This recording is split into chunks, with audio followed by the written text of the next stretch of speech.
Knowing how to invest your money is harder than ever before. Dealing with stock market volatility, record debt, and terrorist attacks requires new thinking.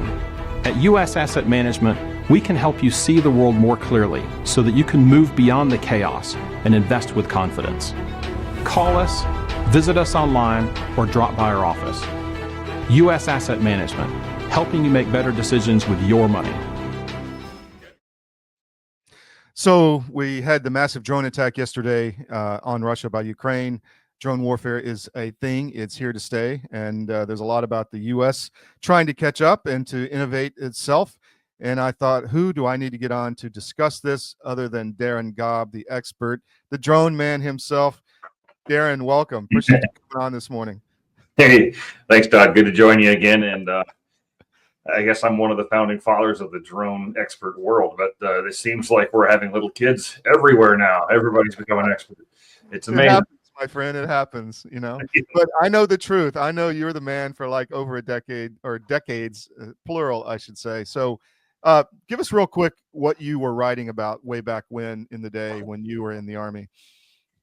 Sure. Yeah. No, I started out with training drones. They're not only their technology side, but their application side, and in the Army specifically. But everything from global hawks down to things the size of bumblebees and such. And you know, the technology was always interesting, but it turned into also how do you train scouts basically with remote controls. But 5 years later or so, turned into a master's thesis research project for the School of Advanced Military Studies, and I used 3 examples in that study to show how the UAV, UAS, drone threat, whatever you want to call it, was going to become the dominant narrative in the future. And I used the drug lords along our southern border as an example for how they could be used and proliferated, from moving drugs to recon to communications. And then moved to Israel and used Israel as an example of a nation who was well advanced in drone technologies, and that technology proliferating just because of the nature of how technology works. It was unavoidable. Throw in a miraculous drone fighter that went down and that Iran somehow got a hold of during the Obama administration, and that it makes it worse.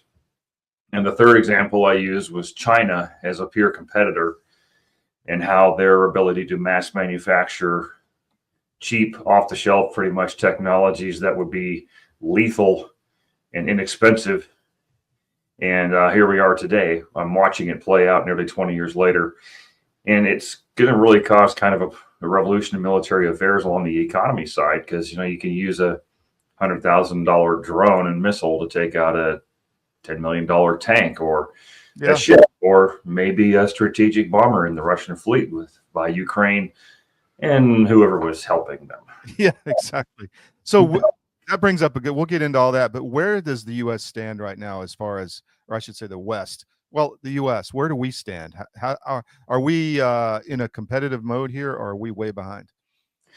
I would say we're behind. It's not that the counter drone technologies don't exist.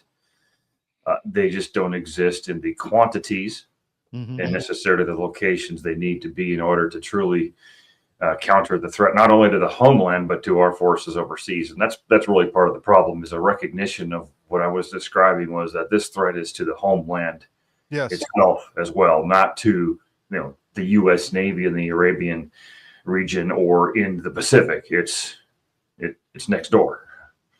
So you could have a scenario where, you know, don't even need, you know, Mack trucks or 18-wheelers. You could have vans that just pull up next to substations or nuclear plants or whatever with these FPV drones in there, and you got a real problem. And you could do that at the same time across the country and shut down the economy, I think. I mean, I've always been worried about the economic aspect of this, but how do we defend against that, other than, you know, having, who's the guy on 24, Jack, what's his name, come in? Jack Bauer. Yeah. So how are we going to defend against this, man? Everybody needs to be their own Jack Bauer, and whatever they can bring to the table. That's one thing. It goes back to partially to what I've been preaching for a long time, which is, you know, communities are responsible ultimately for their own self-defense in the worst case scenarios, and eyes and ears matter. But we got to be smart about it too. Not every drone that flies is an adversary drone. It's just, sometimes it's a off-the-shelf Amazon product or whatever. that's in the hands of a kid. But I think, unfortunately, if we'd have taken the warnings 20 years ago to heart, we'd have been a lot further along. But as a nation, first of all, it's the open border, it's deporting illegal immigrants and aliens, it's identifying and removing the terrorists. You get rid of the people, then you get rid of some of the threat. But the adequate quantities of some of the technologies that are in the military and homeland security are what's necessary. Because if you've only got 3 of something, now you got to pick which 3 bases to defend. Yes. Yes. That's just and not with a gazillion, nanotillion dollar system that is going to spend $4 million every time it pops off a round. I mean, the drones the drones were attacking these Russian bombers. And by the way, I'm not sure that there was such damage as reported in the media. I think it was much less, but these were less than $1,000, and you're taking on a multi-million-dollar aircraft and putting it out of service. Very highly effective. Your government doesn't care about you. That's why you need a medical emergency kit. It contains life-saving medications like ivermectin, Z-Pak, and antibiotics. Stock them before they block them. This is a special report. Knowing how to invest your money is harder than ever before. Dealing with stock market volatility, record debt, and terrorist attacks requires new thinking. At U.S. Asset Management, we can help you see the world more clearly so that you can move beyond the chaos and invest with confidence. Call us, visit us online, or drop by our office.